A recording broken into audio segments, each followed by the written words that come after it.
Either or. Hello, everyone, and welcome to another edition of Just Put Paint on It, another show. This is your every Thursday and Friday hobby show, live on YouTube, where I get to hang out with amazing co-hosts and even more amazing guests, and we chat about things and stuff in the tabletop hobby. And you get to watch and chat along and listen to us talk about life and philosophy and a whole variety of different things, as well as like which pun is best for Tanya to listen to and laugh. Or not at all. It's just a running gag. Okay. But thank you for hanging out. I'm Skari, your grateful host. Although I should probably not be wearing a hoodie when I'm doing presenting work, apparently. But this is one of my favorite, most comfortable hoodies. Changed my mind. I am currently working on some, what is going to be Coven stuff. So these are some third-party sculpts for, like, grotesque things. I do not remember the name of the company by the life of me. I'm going to have to Google it and figure it out so I can actually name drop this company properly. And then I've got some Games Workshop racks with liquefier guns that I'm also painting as well. But other than that, hello. That's what I'm doing. That's where you can find me. Links down below. Introducing my wonderful co-host for the day, Tanya Gates. Hello, Tanya. Hello. Are you ready for more puns? Born ready. Born ready. There you go. I'm just kidding. God. Please tell us who you are, where you're from, and how people can find you, where people can find you. Okay, well, I'm Tanya, and I paint miniatures, play games, and you can find me on my own YouTube channel. You can find me on Instagram. You can find me on Forge the Narrative podcast, or you could, if you feel so inclined, you could go to patreon.com/warmistress, and you could join my Discord. Fun little Discord. It's actually like a nice bustling community, which is always fun. I like it. What are you working on today? Yeah. Nobblers. Although I will say, some of them the green skin is done. So really? Are you doing them on green? 8 of them? Yeah, of course I'm doing them green. Well, I didn't know. Maybe Nobblars were like gray or something. No, I did them bright, like Kelly green. So, you know. Yeah. Well. Pretty excited. So I got 12 more to go. And then I get to paint all the rest of the stuff on them. I think that Nobblars are one of the... They're like smaller than goblins, right? Technically? Are they like smaller than goblins? Technically. I'm using goblins. But... Yeah, it's something like goblins, Nobblars, and then Snotlings in the size scale, I think. If I remember my ogres right. Snotlings are like the smallest type. Yeah. Nobblars kind of like broke off from the Gits. They actually wanted to like explore above ground and find more scrap and stuff, so they made this deal with the with the ogres to like not eat them, and then they would like build stuff for them. Nice. Yeah. Well, if I was a Nobblar, I definitely don't want to get eaten either. So that is a win-win situation for me. Well, that's really cool. I love it. We will definitely be talking more about Nobblars in the future. But introducing our wonderful guest for today, for Just Put Paint on It, episode 10, Robert, or Zuggug, the janitor, because he will clean away the competition. And yes, I did in fact loot a custode armor. Just saying. Or, there you go. Gravy Jones says Buff Orcs Games Workshop with a 36% win rate. Look, if you can't win games with a 36% win rate, then that's your problem. Okay. I mean, I know be Gravy. fair, that's why I'm giving him an issue. I know Mike. He's just a troll, and that's why I love harassing him. But other than that, Rob, why don't you tell us a little about who you are, where you're from, where we can find you, and what are you working on today? Well, what I'm working on is a pair of legs. Nice. Yeah, specifically Chaos Knights. With a very slow drying rust paint that goes straight onto the primer. But I'm Robert. also known as Zuggog the janitor, or the orc anyway, I'm an orc that cleans up things rather than breaks them occasionally. Nice. And yes, you can find me on Instagram as well. I do not have a Patreon because I do this stuff for free. Because yeah. But I'm also part of the Exterminatus podcast as a co-host, Nice. which I know you've been on the show before, Skari. Yeah, and I love the Eric Exterminatus podcast. and the main host, Eric, is kind of chomping at the bit to have you come back on occasionally. But yeah, anytime. I'm very much the boots on the ground part of the team because I actually just came back from the Dallas Open of last weekend. Nice. How was that? Oh, it was a wonderful 8 rounds of games over 3 days. Tired? Oh yes, very, very tired. And contrary to what I look like, I brought custodes, which was the first real test of, the balance sheet actually hurt, like, a lot. Mm-hmm. Yeah, definitely changed the dynamic of the game and stuff. So, since when did you start co-hosting with the Exterminatus podcast? I've been on the show as a mostly regular co-host for about, I want to say, October, November, December, about 6 or 7 months now. Mm-hmm. Is kind of what I would think. I lose track of time so easily now these days. It's usually how that works. Time just kind of melds together in a giant block of, I don't know, giant block of. I'm looking for a word, Tanya. Fill the word. I for me. can't. I have no idea what See, you're even talking about, so I can't fill it in. Are we playing Mad Libs? I can put whatever I want in there. Yes, you A could. giant You could block of literally- cheese. There you go, cheese. I mean, I was going to say it was. should be grateful. It was. I was going to say it was 3 Noblars in a trench coat, but $3 in a trench coat, or my amazing cheese pun, because yeah. I'm pretty sure. Amazing. Yeah. Mm-hmm. Yeah. Mm-hmm. Okay. Yep. There might be a Skaven trapped in there somewhere. There might be. There might be. The rats. Oh, but did you see those Sylvaneth models that were released that were showcased yesterday? Tanya, I know you've been more into AOS than 40k recently.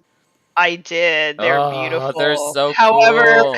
that Skaven model would make me start a Skaven army. That model is amazing. Which one?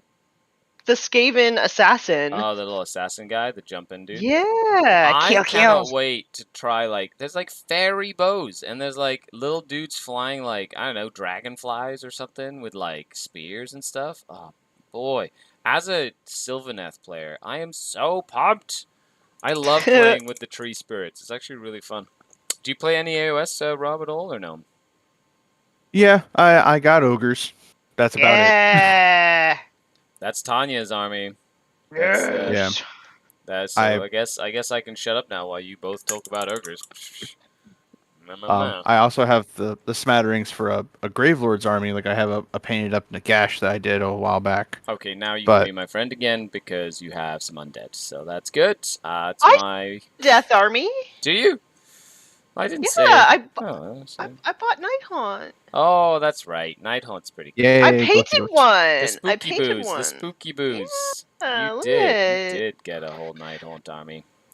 Well, okay, fair enough. Skari's wrong as usual. So, tell me about those racks. I don't know. We'll figure out what's on those. What's in that supplement tomorrow. I did borrow 120 racks from Francois, so I'm really looking forward to unleashing this army on the local meta. I have no. Are you ready to make some friends? I'm ready to make so many friends. It's going to be fantastic, and people are gonna hate it, and it's gonna be great. Why do I have a feeling that these racks are going to have a 2-up armor save and become toughness 6? I don't know. That's probably because we're talking about GW making rules for things. And sometimes Cough, they cough, go kind of Maliceptor. crazy with the rules that they make. Green Blood Crusade says hashtag 2 wounds for boys.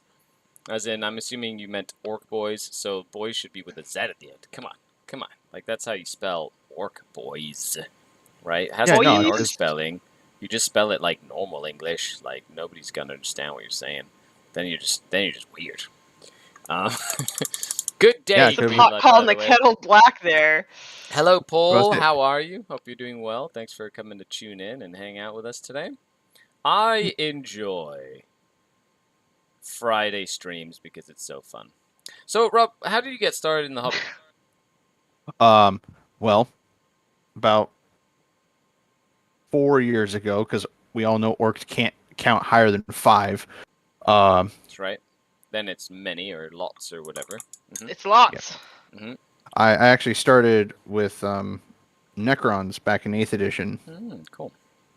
and it was either start with them or start with the Custodes, and I mean, who doesn't like the idea of undead robots? Undead robots are definitely cooler. Although I am now regretting not starting with Custodes, because I could have had the entire army right now if I started with Custodes. Yeah, well, I Um, guess hindsight's 2020. But when it comes to the hobby, like you kind of like you follow your passion, right? Like when you start, and then eventually you learn, and you're like, if only I would have known. But at the same time, you're like, I started these because they look cool, you know? Like you can't fault yourself for that. Yeah, like these right now I'm working on a Castellan that after getting all the rust on it, it's going to be painting all the Great Unclean One bits, because right now it's going to be a Great Unclean One as a poncho on top of this Castellan. A great unclean one is it? So you're doing like a Nurgle great unclean one? I mean a Nurgle Drape. Castellan? Mm-hmm. Nice. That Yeah. sounds really fun. Oh yeah. Well, the whole like- Chaos Knights Codex was like leaked, wasn't it? Yeah, and from what I looked at, it's more of, all right, cool. There's some really strong competitive options. I just want to play with 4 big stompy robots. That's all I want.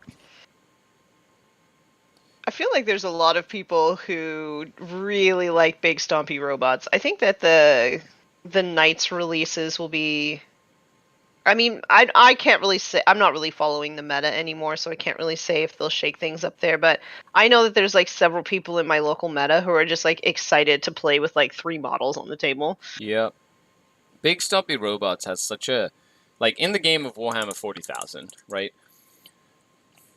You know, robots, like big mechs with, like, you know, people piloting them or whatever, or some sort of, like, thing piloting them. It's, like, iconic, you know? It's, like, such a Pacific Rim style, you know, like, thought process to it. To be like, I'm just going to have these big robots shooting missiles and shooting guns and stuff. And I feel like it captivates like quite a large audience. So that army tends to be very popular.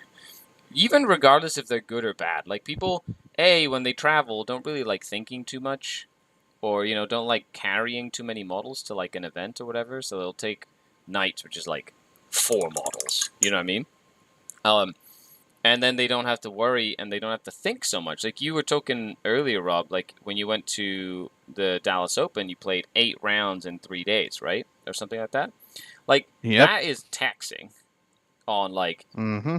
your and you were playing Custodes, which is, you know, not exactly the most numerous like number of models in an army. Yep. But I saw the first time I went, which was in 2020. Yeah. There was 2 people there that were playing Horde Guard. One person brought 300 conscripts. Ugh. Another person brought 270 conscripts, along with some other things. Ugh. Yep. Well, that's still a I mean, list. respect. I wouldn't want to do that. I would definitely not want to do that. Although I am going to be doing 100 racks. So I guess I am doing that. Just different. Did I just I don't did I know. just turn into 100 a is hypocrite? still a lot. 100 is still a lot different than 300. That is okay. Yeah, I guess a third different. Yeah. Yeah. That's Like right. literally. But then there was also, he didn't make it this year, but the first time I went, there was a guy who brought a Warhound Scout Titan, Nice. and they had scratch built a rat tail onto it, along with fangs and a Skaven symbol attached to its forehead. Nice. So yeah, it was a rat Titan instead of a Warhound. That is It was- hilarious. I love it when people take like a meme style list, like one Titan at a 2,000 point game. Like that's like a meme. You know what I mean? Like you don't do that because you want to win. You do that because you just want to be the guy that brought a single Titan to a tournament. You want to show off your toys? Exactly. Yeah. I've done that one time. I took a Revenant Titan. I was like, you can all vote on what I should bring to this next RTT. And I said, okay, normal army, right? Sort of weird army, single Titan. And everybody voted single Titan, of course, because they like torturing people. And I went, it's the lowest showing I've had in RTT ever. I lost every game in like turn 2. It was bad. Bad. Yeah, the Warhound Titan actually did win 2 games at the Oh Dallas Open. my goodness. What a champ. So going to the chat, says Greenblood says, your Night Haunt are cool, Tanya. Aw, thanks. I can't Yeah. wait to get more of them done. Are you going for like I don't really know what the scheme is you're using for them, or I haven't seen the scheme. Okay, it's red. So I wanted to paint them like my favorite metal album, well, EP. So I did. Nice. So they're like red and like ethereal blue Oh, with cool. like dark brass accents. Oh, that's cool. Yeah. I like that. That looks really, really Yeah. neat. Do you have any of the new ones, like this, the what we affectionately like to call the crossbows? Crossbows? Yeah, they have crossbows. No. And there's ghosts. No. So they No, crossbows. I am buying secondhand models because I'm not made of money. So this is all like older stuff. But there is somebody else who is selling a bunch of Night Haunt. So I mean, depending on how much it is and how much they want, I might add to the collection. But we'll see. See how it goes. Makes sense. 8th edition was the best edition, says Gravy. I like the mechanics in 9th a little bit better than some of the 8th mechanics. The terrain in 9th is better. Fingers crossed for Knights. 8th was more fun. 8th was more fun? Yeah. Yeah. 8th did have some cool fun times. The missions, I like Maelstrom missions. They were really fun. Mm-hmm. Yeah, I have yet to try out the new Tempest of War cards for 9th edition, but there's a group of new players, local store here in Arizona, that I think I might be able to get to try a game with them. Nice. But it's Ultramarines and more Ultramarines or Necrons, so it's not a lot of diversity between that small group. Oh, the Ultramarines and Necrons is like you're just recreating the Democles. Democles? No. The Indomitus Crusade stuff. Well, there's a specific. There was a specific campaign that was Necrons versus Ultramarines, where Skari goes in and like tries to fight some Necrons on this like ice planet. I'm trying to remember what the name of this ice planet is. Somebody in chat can remind me what it was. But yeah, no, I don't know the name of that one either, but I know it's the one where Skari one, I think. Yeah, Skari actually cut off the Necrons from their homeworld, so when they died, they actually died. Or something like that. I think that was the big crazy thing that Skari was able to do. Yeah, it was. I remember it being like a thing, and I've played a couple of games in that sort of scenario.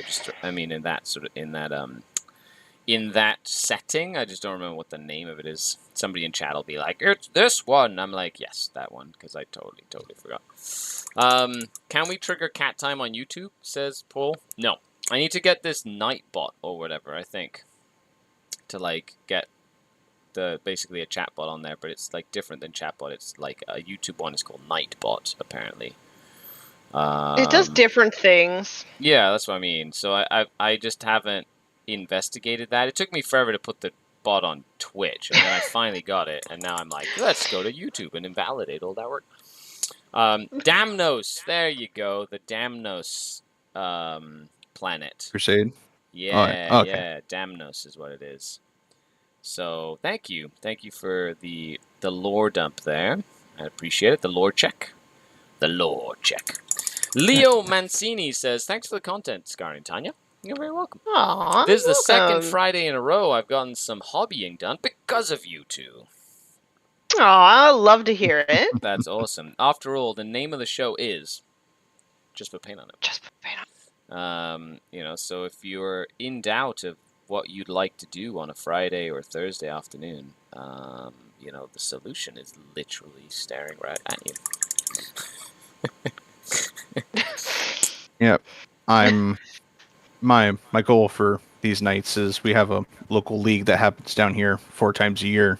I'm hoping to have these guys at least somewhat ready for the fall and the winter season. But this Nurgle night is taking quite a long time. Well, it sounds like a labor of love if you're literally putting a great unclean one as a cloak on him. Like that sounds like quite a bit of work. Oh, it's more of this rust paint because the rusting effect isn't uniform when it's applied. Right. So it's I need to put it on. Need to put it on in patches, put it on slowly, and put it on real thick. So it's just all right, let's see how much I can actually get rusted without. This is my second jar of it now. Makes sense. Hey, Gravy Jones, thank you so much for the super chat, $2. Even though I told you to get better with your orcs, get good scrub. Tanya's like, Wouldn't it be get good get? Get good get? Yeah, there you go. Get good get. That's the orc version. I like it. Yeah, let's use that one. From now on, I'm just gonna look at you and say that. Get good get. You're gonna look at me and say it? No, Gravy Jones. Every time I see Mike, I'm gonna or see him in a chat. I mean, that's literally it's gonna be like, it's gonna say get worst good get. coach ever. Just get good, Tanya. Get good. No, see, it's the best coach ever because of the fact that if you just believe you'll get good, you will get good because you're an orc. You know, that's philosophically speaking, that's how orcs do work. So I don't see a flaw in that plan. You get soft points at any tournament you go to by just believing you get soft score points. And then you go 1-5 and you just go, well, I was real good that one game. I believe I did better than I thought I did, right? I believe I did good. And then it just manifests. Just believe in it. As an orc, can't go wrong. Just believe. Just believe you can fly. Just believe you can touch the sky. Oh man, I love being serenaded by Skari. You're welcome. Reroll Dice says Ola from North of 7. Ola from Barrie, Ontario, Canada. I guess that's North of 7 too.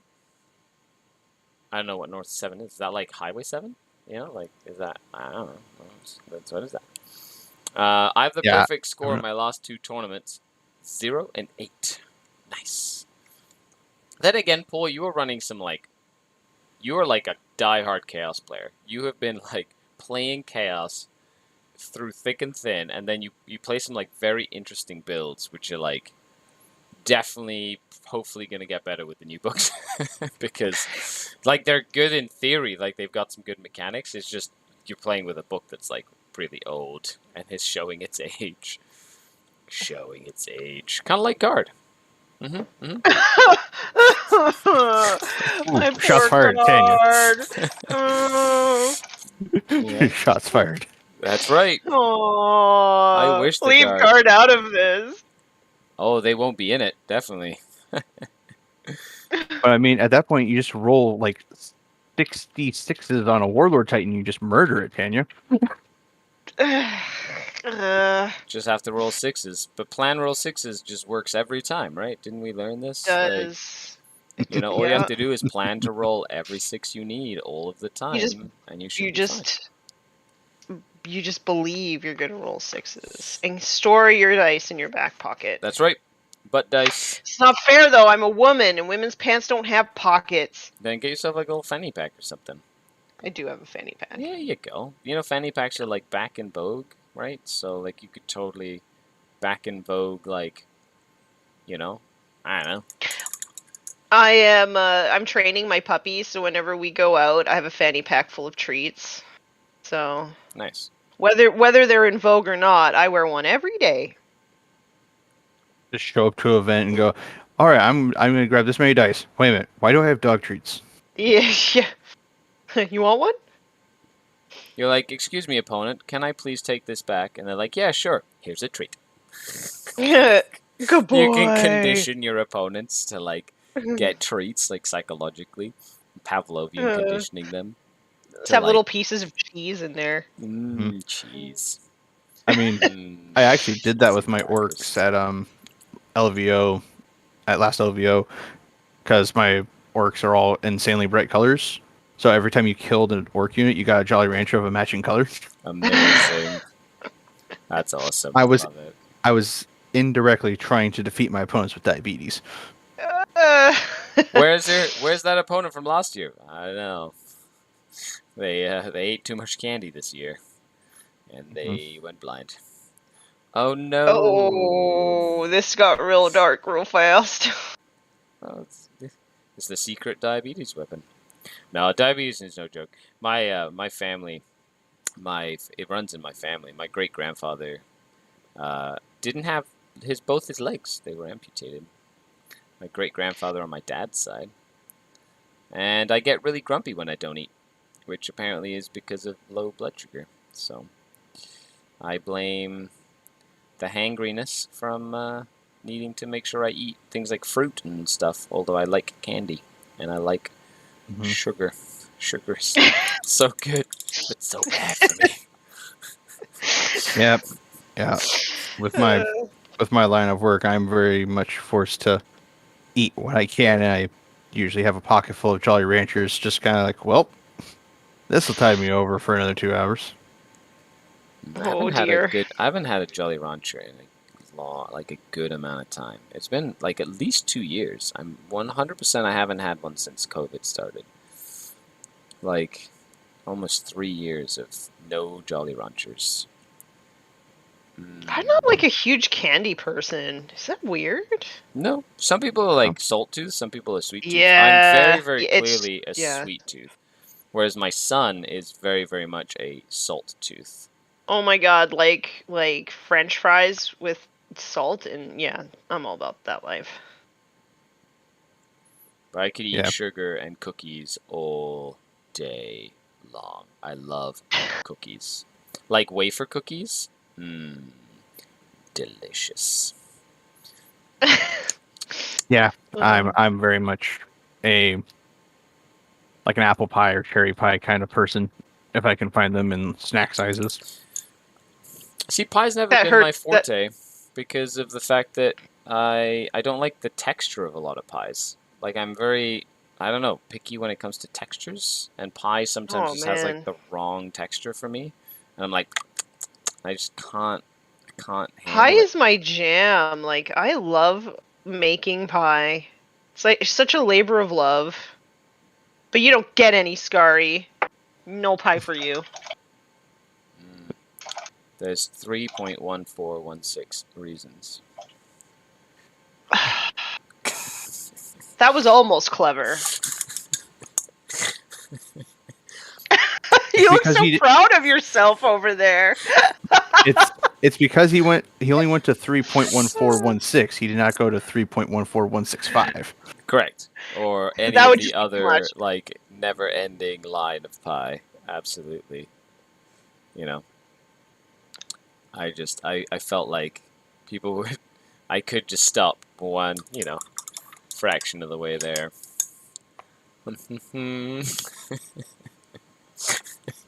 But at that point, Uh, does it make the pun irrational, or is the number itself fake?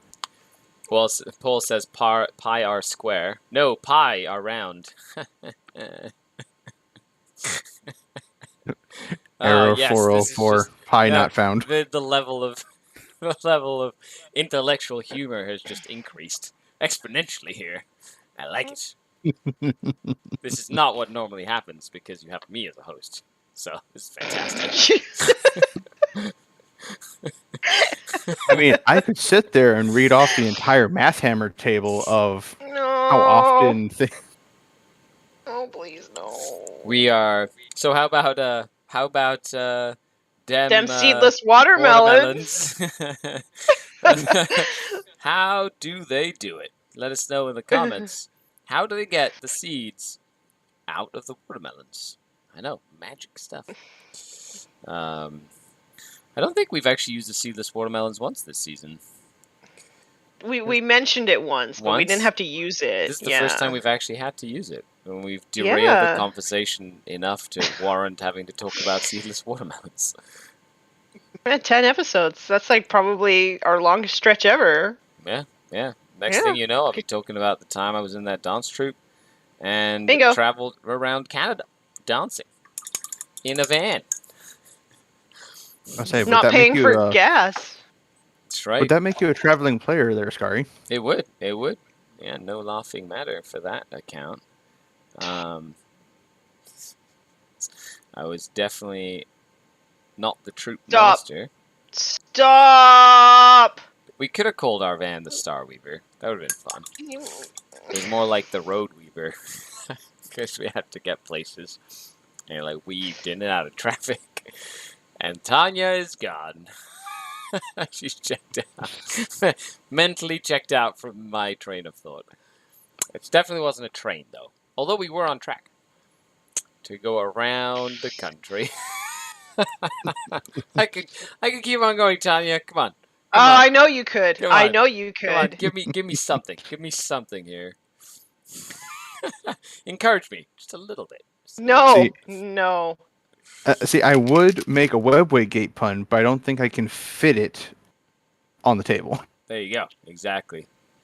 It had to be within 3.1416. Within pi inches. Within pi inches. So, Mm. but on the topic of whether or not Chaos Knights are going to, or Imperial Knights are going to do anything to the game, I honestly don't think so. You don't think they're going to change the game, like, drastically? I have a feeling they Well, will. With Armigers, yes, but Big Stompy Knights, which I'm going to be playing, no. We'll just get shot off the table by venom cannons. Yeah, well, everybody's like, why is everybody so, like, meh about, like, meh, Tyranids, meh. Like, why don't people look for solutions more than pick out problems more often? That's my hot take. I think people are just tired.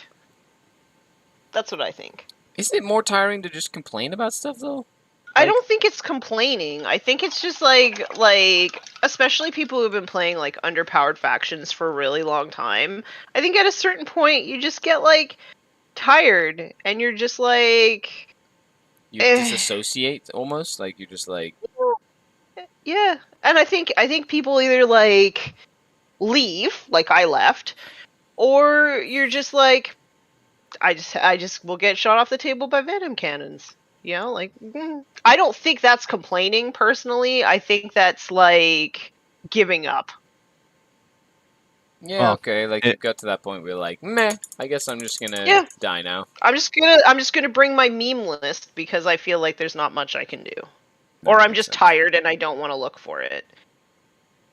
Yeah, like I know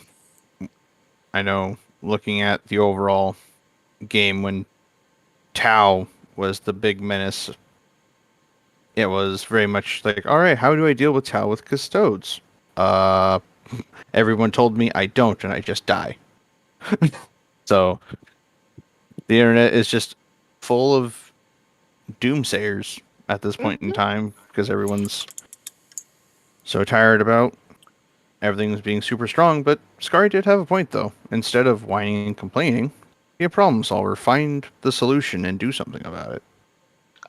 I feel like that's fine if you're, somewhat confident in your skills and you're like somewhat of a good player. But if you're someone like me who is not a good player, you're like, well, I'm not going to be the one who's going to find the solutions. And if nobody's found the solutions for guard yet, it's probably not any, you know? So I think it depends on where where you're at in the game and what's important to you and Oh, I think that has. I think there's a huge importance in that. I feel like in the game right now, there's too many people don't acknowledge what they want to get from the game, mhm. and they sort of like feel like what they get from the game. Well, I can't really say like what somebody feels. I mean, like, I get the impression that they're like, this person says I should play match play. You know what I mean? Or that's the one way to play, and so therefore I should care about it. You know what I mean? Instead of being like, I enjoy Crusade, so I'm just gonna play Crusade. Or like But try at to the find same good way to time play though, Crusade. there's a lot of people who would love to play Crusade and they can't find anybody who wants to do the bookkeeping. I think the bookkeeping for Crusade is like a huge barrier to entry for a lot of people. Like there should be an app for Crusade. Yeah, Like that's hopefully not that's made an by app I GW, would though. Woo. yeah, Yep. well. It's the Yeah, same that's exact issue as finding a dungeon master for D&D. yeah, like it's a lot of work and it requires you to do like work off the table, which I don't mind. Like I keep like a little pen and paper roster and whatever, but yeah, a lot of people don't want to play that and it depends on your sort of local area, right? Yeah, I Like could in see my that. local area, everybody wants to play match play, nobody wants to play anything else. So I just don't play. So we have, I Yeah. concur with Tanya, says Paul Radcliffe. Yeah, Leo says, these deadly puns mean you were for sure the Death Jester. That's right.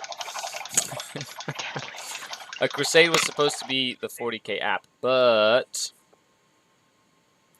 Yeah. Oh, Crusade was supposed to be in the 40k app. Okay, I get what you're saying there, because I actually read what you were saying instead of pretending to read what you were saying. I'm really enjoying painting more racks. This is really fun. I can't wait to... I have 5 liquefy gun racks here.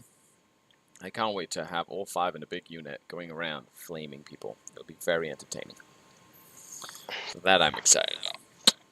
Oh, buddy, oh Yeah. pal. So I know. how many armies do you collect, Rob? Chaos Knights is currently my 4th 40k army. And then for AOS, obviously I have ogres, I have Soulblight Gravelords. That's really hard to say, and I have a small spattering of Gloomspite. In just Trogs. Trogs are fun and squishy. So in total, I have too many armies. Is a simple way to put it. I don't know, sounds fine to me. Well, I mean, I also have Adeptus Titanicus. I also have Blood Bowl. I also have Marvel Crisis Protocol. That still sounds fine to me. I don't have enough shelves. Eh. You can store them in bins. It's fine. That's what we do. Store them in bins. Well, see, we've got bins of games and stuff. I like when you store a bunch of stuff. Actually, because we've been looking for a new place, like looking for a place to live, like moving house and stuff. Like I'm looking at the amount of stuff I have for like the gaming studio, and I'm like, I need to like be able to pack all this shit, and I'm thinking of like packing it and like moving it to somewhere else first, and then like just like asking to store it somewhere and like storing it at like John's house or something, and then like being like, you can use it for your live streams, John. I'll grab it when I move into my new place because I don't want to have to do it like all in one go. Ugh. It's like You can get those. terrain takes up so much space. And when you've got like 8 tables worth of terrain, like that is a lot of freaking terrain. And I don't own that much terrain for like a content creator like studio. But that takes up so much space. Yeah. Out here, like out west, you can actually get like a shipping container and they come and they drop it off at your house. Yeah. And then you pack it full of stuff. And then they take it away and store it for you until you're ready to move into your new place. And then they come and drop it off at your new place and you unpack it and then they come and get it. That might actually be a good idea. It's fantastic. And it's way cheaper than getting a storage unit. Yeah. But that's Vancouver, right? Aren't you like right next to the ocean? Yes, I am very close to Vancouver, extremely. Right next door. There'd be lots of shipping containers over there. You know, here in Ontario, we're like landlocked. So there's like, where are we going to find a shipping container from a ship? I don't get it. I literally live 5 hours away from Vancouver. Oh, wow. In the mountains. Okay, well, they airlifted the shipping container then to you. Oh, okay. It's not like they put them on trucks or trains. What? There's that sort of technology? You're connected by roads over that way? Oh my goodness. I know, egads. No. You know, my interpretation of Western Canada has been shattered. You actually have roads. Interesting.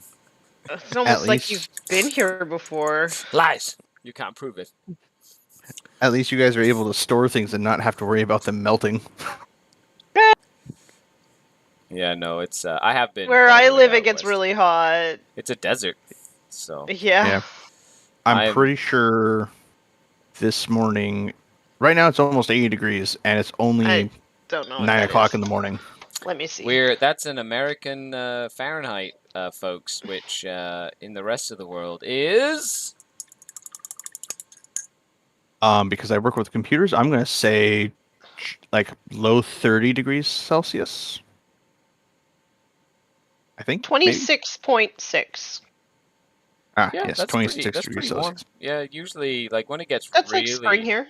When it gets really hot here in Ontario, it goes up to like we've had days where it's like 40 degrees Celsius, which is like really that's like sweltering hot. But thank goodness for air conditioning. Like our average temperature here in August is about 113, but last year got up to 122. Yeah, down here in Arizona, we've had it brush 130 down here in Fahrenheit. Isn't that like where you can? Isn't there a place somewhere in the States where you can like physically cook on the sidewalk? Like it's like an egg will actually like cook on the sidewalk if you just like crack. That is in fact Arizona.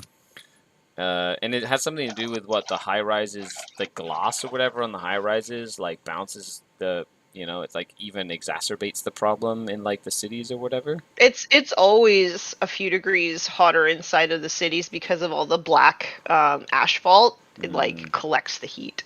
Interesting. Yeah, it's very much with the buildings downtown. Most of them do have fairly large amounts of windows, and they reflect off of other buildings, so it just continues getting hotter and hotter. But down here, you don't even need to worry about the windows. You can literally go to the sidewalk, put down a cast iron pan, crack open an egg, and in about 2 minutes you'll have a fried egg. What the heck? I'd like to go just to test that. For science! Then at that point, you would have to come down during June or July. Do flights get delayed when it's like super hot out because of the fact that like you can't land on the asphalt or whatever, like in the airport? Does that ever happen? I'm pretty sure our airports down here, the runways are made out of concrete. Okay. Makes sense. So I think most are made out of concrete because it's easier to replace like a slab of concrete than to like repave the entire thing. Yeah. That would also make sense. Mhm. Engineering. That's why you hung out with us today, everybody. Because we're talking engineering news We're talking and smart facts. stuff. That's right. And also seedless watermelons. How do they do it? Somebody said heresy in the chat. So, yeah, definitely heresy. Some of I the still only believe in tiny veils of darkness. tiny veils of darkness was one of the favorite answers from season 2, which has stuck with us for a while. Can you imagine this is season 3 of Just Put Paint on It, Tanya? Season 3. We've put up with each other that long. Oh my goodness. What, even better is I'm already thinking of season 4 and when we're gonna do it. Wah, wah, wah. I do love it though. I love sitting down and painting. I get so much stuff done when I physically put time aside to get stuff done, like painting. Who would have thought I know. that that's how that works? I know. I'm just as surprised as you are. Yeah, most of my paintings like, oh, I need to paint something for this event. I have 6 hours. Let's go ahead and do something. Oh my god, my anxiety is like, no, That's don't do that. That's literally how I normally get stuff done. And what I found was because with COVID, right, I just painted stuff because I wanted to paint things. So I painted like random stuff. And now that there's events and stuff going on, I'm like, wait, this isn't Tabletop Simulator. I can't just run whatever I want. I physically have to own and paint the models for this weird list that I've been practicing with. And be like, I'm missing this and this and this that I had on my shelf and just never got painted.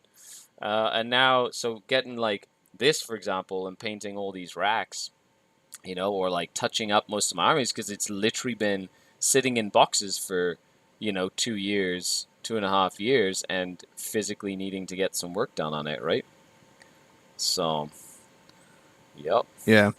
The Constantine Valdor model that I have on my Instagram page, I finished that guy from primer and base coat in 6 hours to just drive up to the city of Flagstaff, which is 3 hours away, to play in an RTT and only win 1 game. Yeah. Although, that Constantine, though, has seen the Dallas Open and several other events, and people are just, yeah, that's a really sick model, because he comes on a magnetized display base. Nice. I love that, like, there's models that I have painted that are at top tables, but they're just not being played by me. That makes me really happy. Must be a nice little thing, so. I don't know, sometimes seeing them up there, I'm like, yeah, I painted that. That looks really good. Everything else in his army looks like poop, but that looks good. Yeah. I've thought about doing commission work myself, but I don't have the sense of urgency to sit down and do it. It's not commission. It's just I enjoy painting like Tyranids and Gene Stealers and stuff, but I have zero desire to actually play them. And if I think that a model is not going to see the table, I just won't finish it. So, yeah, I just call up Alex. I'm like, hey, Alex, you got something for me to paint? And he'll just be like, yeah, this. Go paint this. Okay. I do find it like very. It's taken me a while to sort of appreciate painting for the art of painting, personally, instead of like just painting for putting things on the table. Because as a hobbyist or a person who liked playing the game of Warhammer 40,000, my painting has normally been driven by I need to get this painted to take it to an event.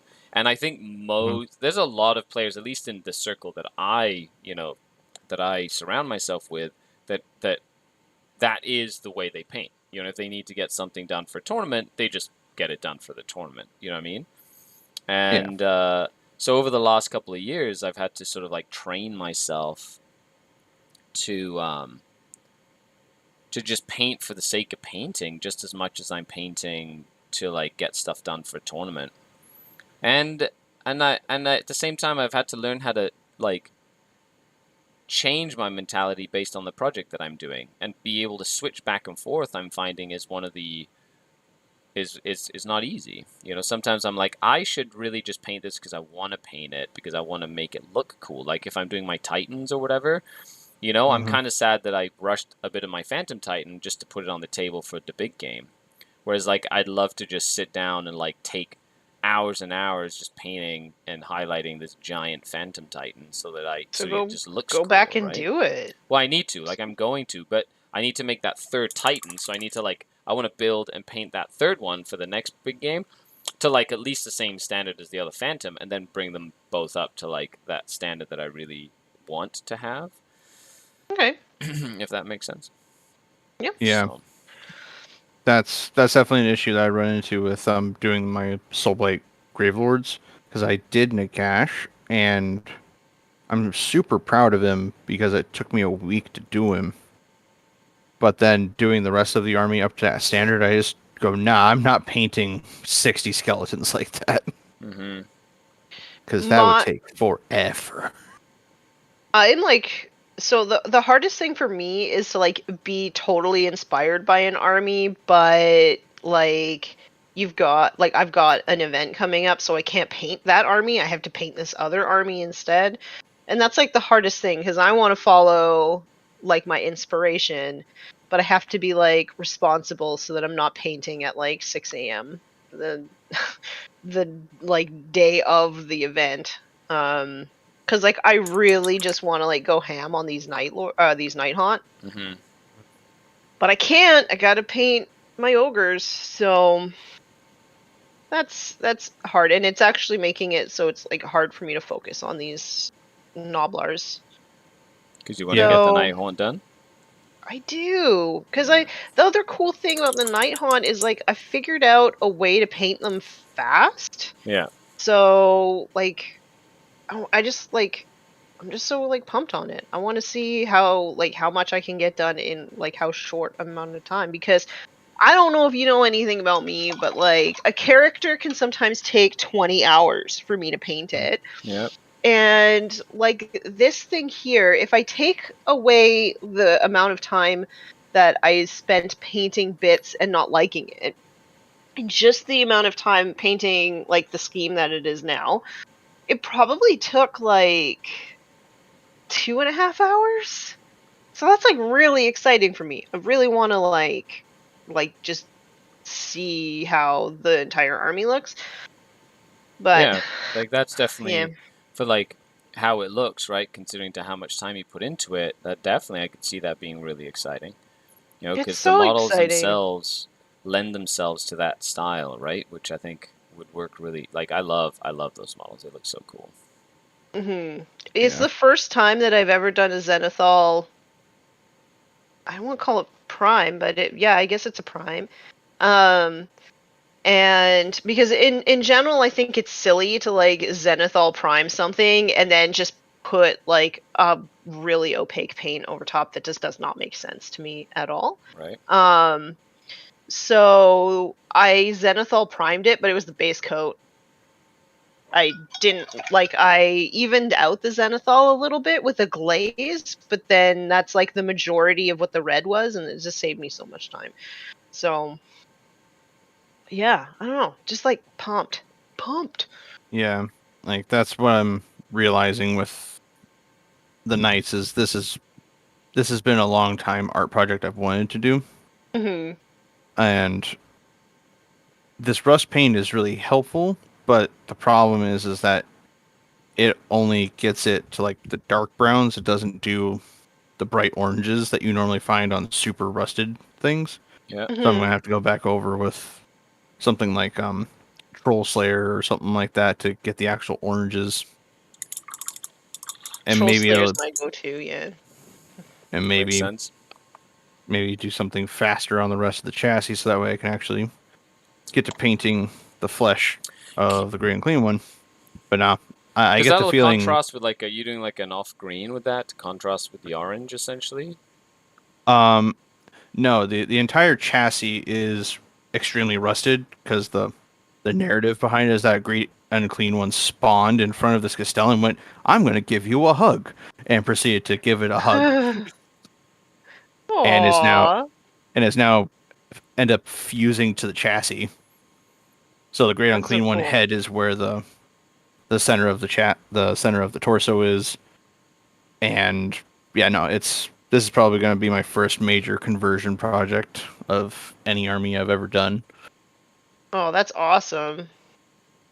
Yeah, and then after him is going to be a Zinch Knight with Lord of Change bits.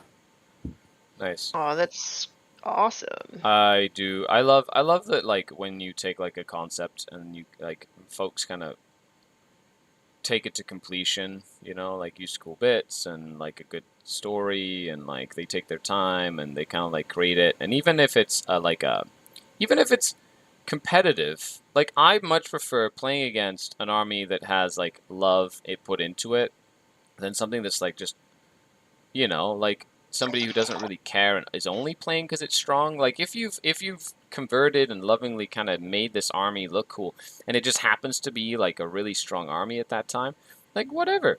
But I just love it when people put like they paint it, they have like a there's like a theme to it in terms of like maybe a color scheme or whatever, you know what I mean? Like they or a style that they've kind of like developed, and it's like a labor of love, right? That's really cool. So Yeah, it is definitely a passion of mine. Like my ogres, I have them all like this really interesting like purple color, mhm. and it's they got thrown into into Shaiish, so they have to eat skeletons and stuff to survive. Mhm. And I originally got them when Bone Reapers were a thing, because I was gonna have both armies, and the Bone Reapers ended up being really boring.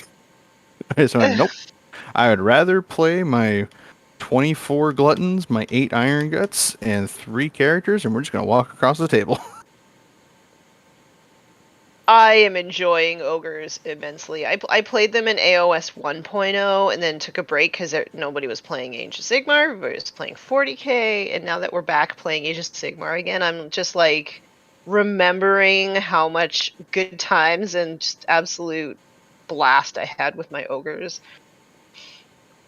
They Yeah. feel like a really good fit for me. I mean, they're not. In a way, they're like a difficult army to play because they don't have some of like the special rules and stuff that other factions have yet. But at the same time, like they aren't difficult to play Yeah. because like you want to charge in and melee stuff, right? So Just want to charge in and kill things. yeah, Yep. That's what my 3 Stonehorns do all the time. I only have one. However, I got beaten up by dragon spam last Saturday, so I have another one in the box, and I was just like, I don't know what version of Stonehorn to build. Like, should I build the Battle Line one? Should I build another Frost Lord?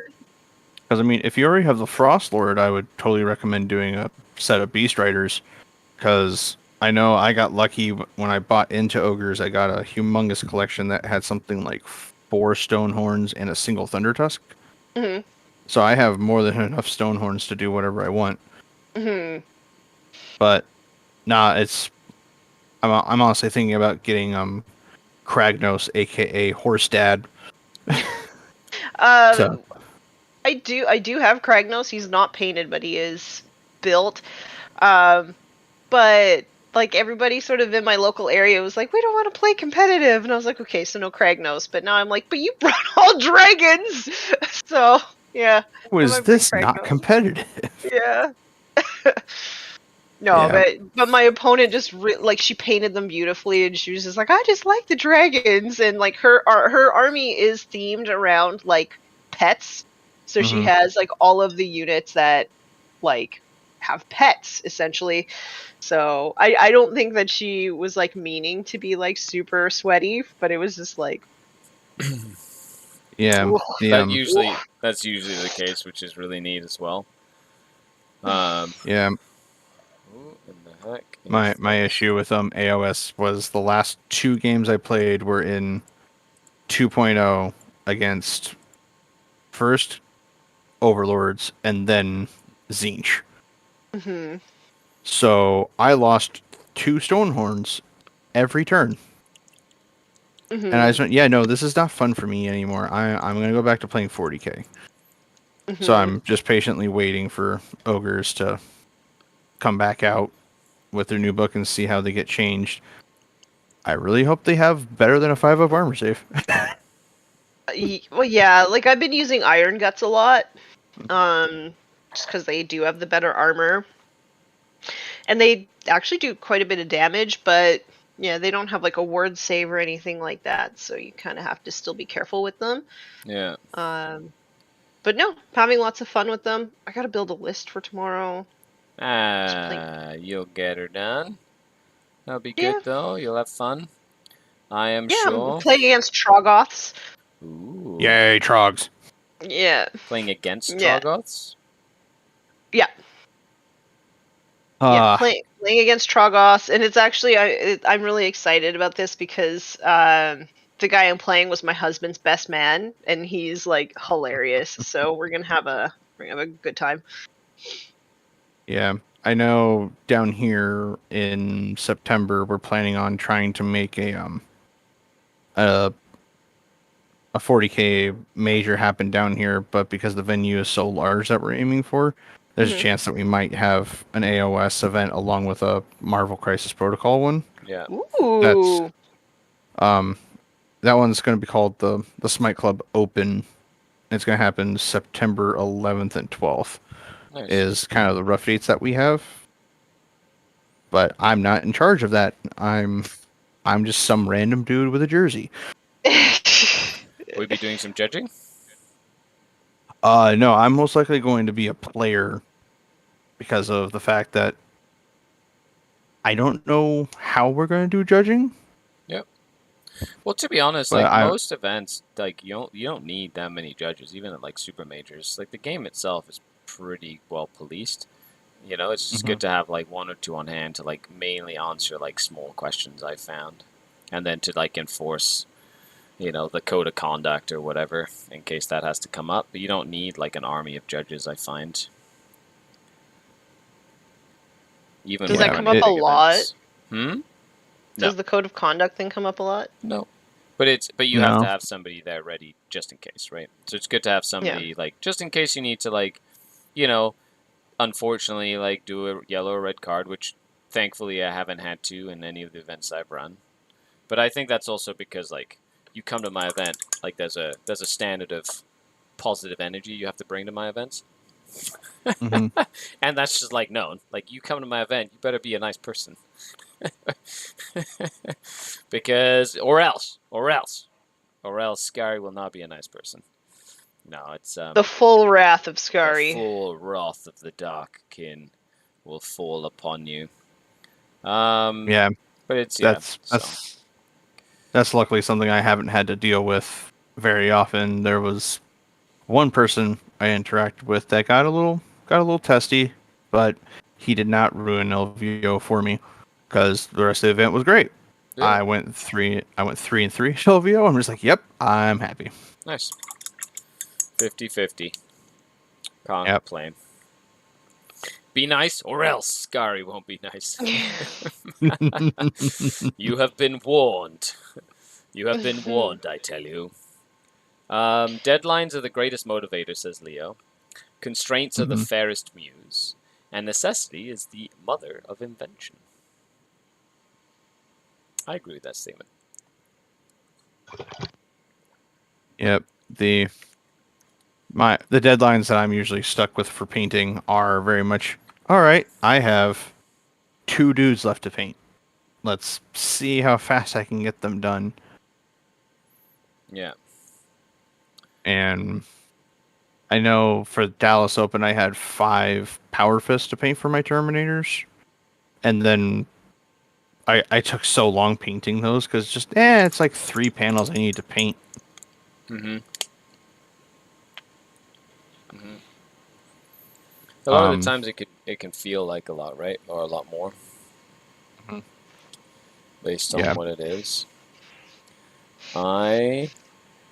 So this is a conversion I did the other day. I know you guys can't see it, but I'm gonna show everybody in chat. So I cut off this guy's arms and put on like little stabby things. I'm really excited about this guy, little conversion that I did, because his arms kept on falling off, his weapons kept on falling off, and I'm like, that's it. I'm cutting off your fine cost weapons, which are terrible, and I'm putting on some cool weapons. Same as this one. This one as well. Converted that guy to have a giant like blade and like a hand blade. I changed his whole arm. Like I literally chopped his arm off, put a different arm on, because I was fed up. And now hopefully they'll not embarrass me on the tabletop by looking like crap. Necessity is the mother of invention. Profit is the father. That's funny, Paul. Paul, your Plague Burst Crawler is sick. I was trying the thing of another name for your consideration, but I think Dirty Organ it is. I Paul, mean, by the way, gets some really cool conversions. He puts them up on the Discord and like shows off like some crazy like fun chaosy conversions. They are excellent. yeah, my efforts with conversions are kind of iffy. I accidentally snip off too much, or I'm not very well practiced with green stuff. Mm-hmm. I know I have one friend that's down here who's making an 8-headed zombie dragon though out of green stuff, Neat. wire. Yeah, That sounds fantastic. Sounds yeah. like a lot of work too. The extent of my conversions is head swaps. That's it. I am with you there. My destroyer lord for my old Necrons snipped off his hand and gave him a resurrection orb, so he's just like, "Mwahaha! I have a globe." Nice. I remember the extent of my converting back in the day was something very. It was just like kit bashing, you know, like one hand with like another body or one leg or whatever. And back in the day, especially with pewter models, like a lot of pewter and metal models, it wasn't as easy as it seems to be nowadays in comparison when most of the stuff is plastic. However, at the same time, it is even more complicated now because most of the plastic kits go together in one way. Yep. And so, like, it's sort of like designed to make it hard for you. And you're like, but I want to convert and put all these different pieces together. And Games Workshop is like, you know what we shall do? We shall make all these beautiful, amazing plastic kits and make it incredibly annoying and tough to change the bits from model to model so that only those that are completely crazy will succeed. Can I show you something that my husband made yesterday? Like, he finished assembling it and he painted it yesterday. And can I just show you guys? Oh, yeah. I mean, I'm why wouldn't you? I'm gonna go grab it. Excellent, excellent. Because pretty models are pretty. Yeah, I will say though, like I think one of the things that has encouraged me to convert more recently was doing a lot of the Black Templars that I got. So I got like all the Primaris Black Templar stuff essentially, and most of the stuff goes together one way. The same as like most of the new intercessors and the assault intercessors and things like that. But I got comfortable sort of like hacking and cutting Space Marine bits, which are a little bit more easy to convert because they're all very monolinear in a sense. You know, they're very like cut and dry, and you know, like there's a lot of straight lines, right? So they're easier to sort of like slice and glue together in different ways. And that gave me a little bit more encouragement to then experiment with other things, which I think was good for me because then I had to experiment and try things out and whatnot as well. Okay, Okay, are Tanya, you ready for what this you got? Redemptor Dreadnought? Ooh, fancy. Yeah. Wow, Oh, that's white. Nice. Kicking the wall down. I love how modular those kits are, though. Those kits are actually really cool. That is a I just nice. can't believe. That is a beautiful white with yellow striping. That is incredible. So like he built this, he made the wall, like he converted the kit, he did all of that, and he painted it yesterday. In one day? In one day. What? In one day. Yeah. Madness. Like in 8 hours he did that.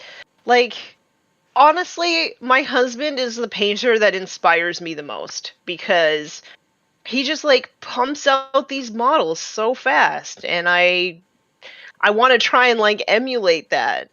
But That is yeah, right now he's working on Spite though, because some of the more competitive people in our group was like, nobody paints armies anymore, and my husband has painted like 10,000 points of models in 6 months or something like that, and like he does like 3 or 4,000 points at a time. So he did like 3,500 points of like Death Guard in a month or something like that, right? And so now he's like working out of Spite. So once he heard that, he's like, okay, I'm gonna paint like a Space Marine army, like an entire 2,000 points, and I want to see how fast I can do it. So well, getting yeah. a dreadnought up to that standard and converted in a day. That's admirable. Right? I would find And that it's hard to do. white. Yes. Yeah, that's why I have not dared try to paint white or yellow as a majority color on any model, because I am terrified of screwing it up. Oh, he's done. Oh, I don't know if he has any out. His Cruel Boys are yellow. Oh, here's one. I can show you one of his yellow Nice. Cruel Boys. Yeah, I know, Paul. 8 hours, right? Isn't that crazy? Yeah, I And know that's for one of white my and yellow. Like that's both. That's not. That's So Yeah. I'm not sure how long this one took, but probably about 8 hours as well. Oh, that's a cool. That's a very rich yellow. I like that. That's Yeah. contrast. Nice. Yeah, I look specifically like Nazdrag, I think is the color, because I use that on a lot of my Bad Moons back in 8th edition. Yeah. So he's the painter that inspires me the most, and he just paints because he loves it. Nice. Well, that sounds like an absolute hoot. I wish I had the attention span to sit down and paint like that. It's I just I get think- frustrated. Yeah, I feel like all of us, from a painting perspective, something that I've learned in the last 2 years is I have had to learn how to be comfortable with A, my paint style, B, my paint like capacity in the sense of like skill level, and just kind of being okay with it has been. It's not easy because you always want to like you see something like amazing that somebody did, or like for example, I painted the terrain that GW sent, and I painted it relatively quick. But they sent me like a front Nackmund data set or whatever, like with the new Fronteris buildings or whatever. So I painted it. It took me like a week. I built the pieces, I primed them, and I kind of like dry brushed them in like a metallic-y color, basically to put on the table. And I go into like mini wargaming, and like their professionally painted like set came in, and I was like, mine don't look that nice. But at the same time, I was like, for what I need them for, like what I did is okay. You have to like remind myself, it's okay. It's not So- like it's not bad. I guess I look at it a little bit differently because I enjoy painting my models, and I want them to stand out on the battlefield. I don't want the terrain to be like overshadowing the models, right? Interesting. So Yeah. like even if you go to play on tabletop, amazing terrain, but it's not that amazing that it overshadows the models ever. So I think there's value. Yeah, interesting take on that. Actually, I hadn't actually thought about that perspective. Because I do find a lot of the times like some scenes that are set for like battle reports and stuff. Like it's like Mhm. I do find it really busy, personally. Yeah. Like I'm like there's just Yeah. so much shit, which is great. It's like it looks cool, but I'm like it's just overwhelming for me because I can't really follow what's happening. Yeah. Like, Yeah. I think it depends on the style of the battle report, right? So if it's like a lot of top down or wide angle shots, I don't think you want the terrain to be overshadowing the models. Like I think you want people to be able to see what's going on with Yeah. like, the tactics on the table. If you're maybe more like striking Scorpion or something like that where you do lots of tight shots to sort of tell your story, then maybe it's more important that like the terrain looks better. Yeah, Maybe. if you're doing something like how Mini Wargaming does their narrative campaigns and stuff, and you get like the really important things of Theo the Dreadnought just taking down an orc war boss or whatever, you'd want to have like a really pretty table for Theo to run and jump through buildings. But as soon as you get to something like, oh, we're doing a GT with 256 players, yeah, don't need pretty terrain. Yeah, No, we just need no, functional no. terrain. I actually put up a picture Yeah. of the event that I went to. I went to an event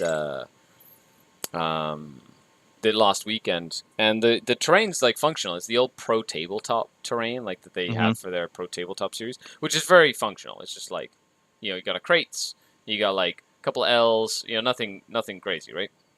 But it's like for a tournament, it's perfect because it's very cut and dry. This is the space that it takes up. It's like there's no embellishment. It's like you're in the terrain or you're out of the terrain. You're either out of line of sight or in line of sight. Like there's no gray area there, which I think is very, very important for tournament play.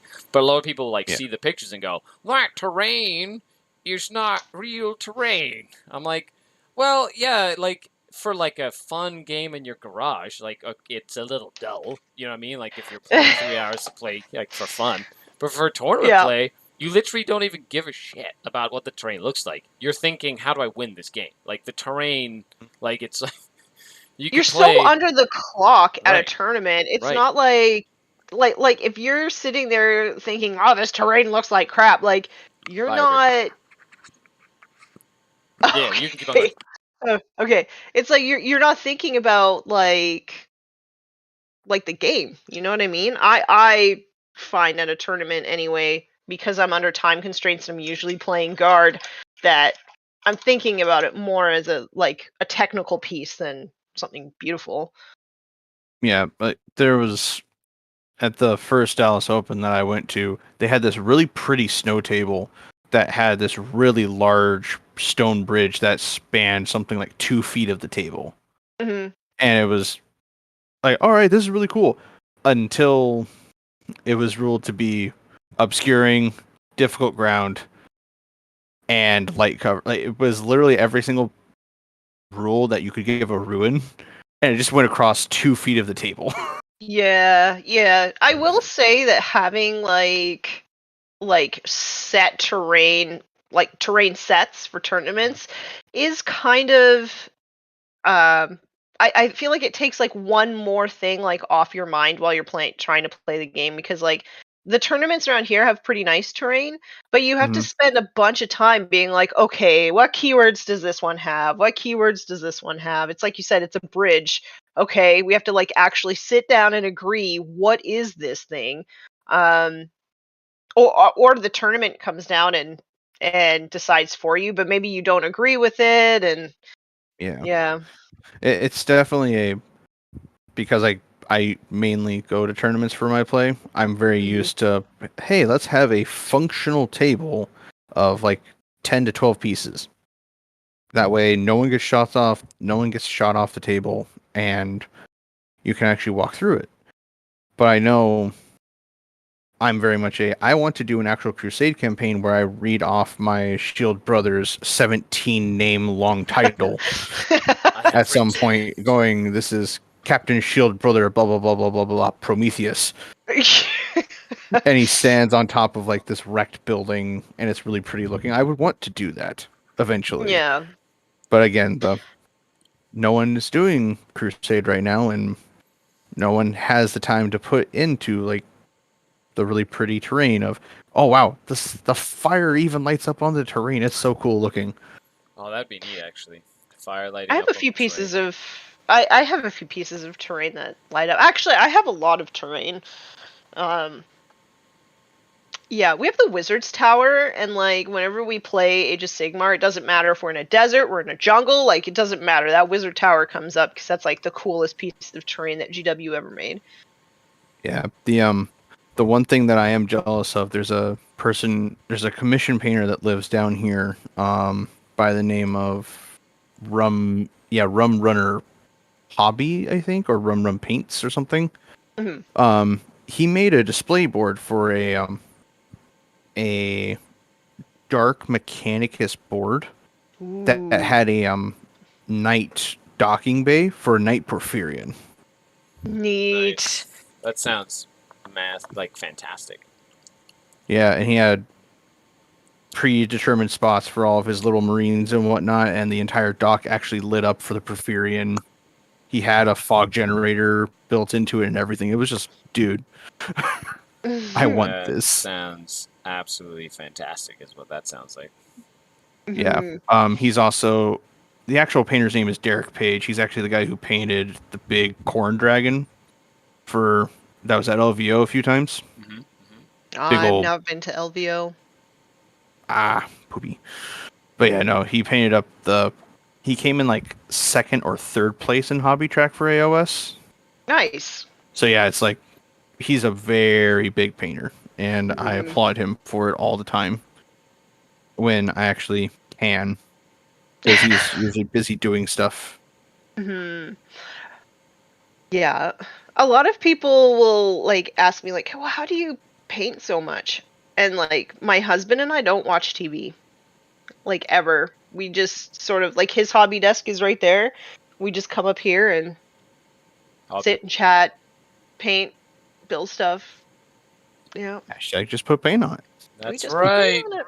Well, as we come towards the end of the show, I know it's been almost 90 minutes. Goes by super, super fast. Rob, why don't you tell everybody a little about who you are, where folks can find you, if anybody has any questions or anything like that, and any projects you might have coming up down the pipeline that folks can keep an eye out for.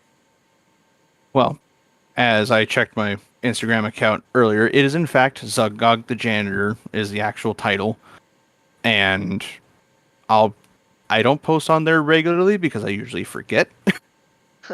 But I'll probably be doing a little tag along of my custodian wardens describing the painting of these Chaos Knights, along with event trips.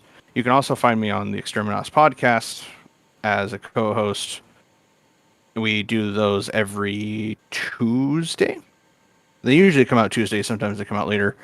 Also, I am in Skari's Discord. I'm not very chatty, but just look for Fred, the orc in the custodian armor, and that's how you can pester me.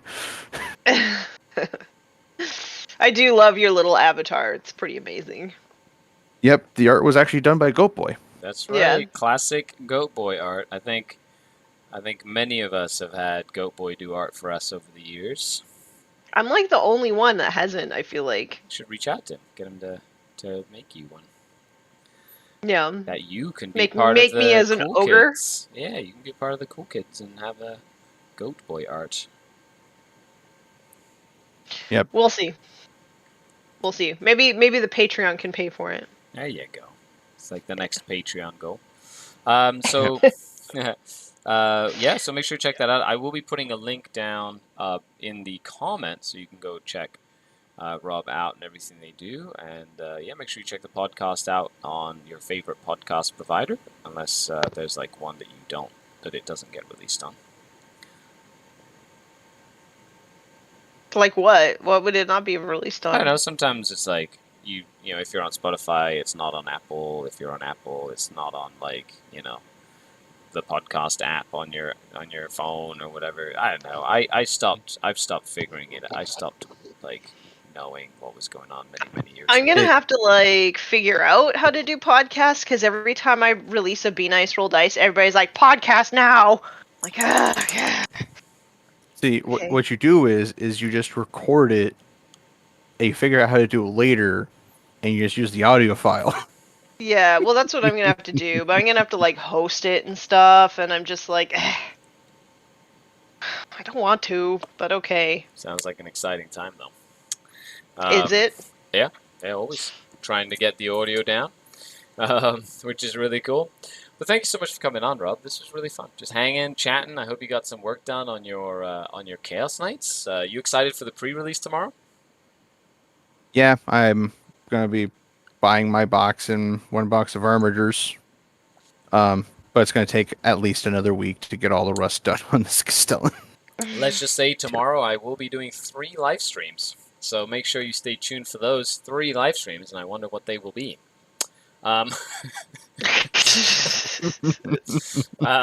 Hint, hint, nudge, nudge, say no more. We are now going to be covering Magic the Gathering unboxing videos. Yay! Yay! That is a rabbit hole that I will not come back from. But Tanya, why don't you tell us a little about who you are, where people can find you before we finish up for the day? Okay, well, I am a wargamer, and I do content on my own YouTube channel. So I do live streams and rules videos, and I do a little podcast thingy. You can also find me on Forge the Narrative podcast. We don't have one this week because Paul is at the Seattle Open and he didn't have time to edit. So not this Saturday, but next Saturday there'll be an episode there. Nice. And daily updates to Instagram. You can find me on my Patreon. I will definitely put a link down to Tanya's stuff in the comments, so you make sure you check that out as well. Thanks for coming on, Tanya, as always. Well, thank you for having me. It's like a ritual every Thursday, Friday. It's like in my calendar. It's like solid, like hell or high water. I try and make this happen every week. I've only missed one, I think. Yeah, I know. I think I canceled one. And then one time the internet disappeared, and then we had to cancel one time. Yeah. But 3 years, it's going to happen. Other than that, I've been Skari. I do videos. I do battle reports, and I write articles, and I do a variety of different things. I've been doing content full-time for almost 3.5 years now. I also do work with Mini Wargaming, The Art of War, and a whole bunch of stuff. If you'd like to support the channel, the link is down below to the Patreon, which is literally the lifeblood of what I do. The Denizen community is literally a beating heart of SkaredCast. So thank you very much for your ongoing support. And you can join the Denizen community today for more exclusive content and a whole bunch of stuff following the link in the description. Other than that, that's it. We'll be back next week with more awesome content. And don't forget to hashtag Pintalo, or as we say in regular language. That sounded bad, didn't it? That did sound... Oh, that's awful. Soy mexicano, se puede decir... Puedo decir cosas así porque soy de habla hispana, ¿ok? Hashtag Pintalo. Peace. Or just put paint on it. There you go. That's what I was looking for. It took me a minute to process all the Spanish. I'm just like, what? Bye, everybody. Ciao. Oodles.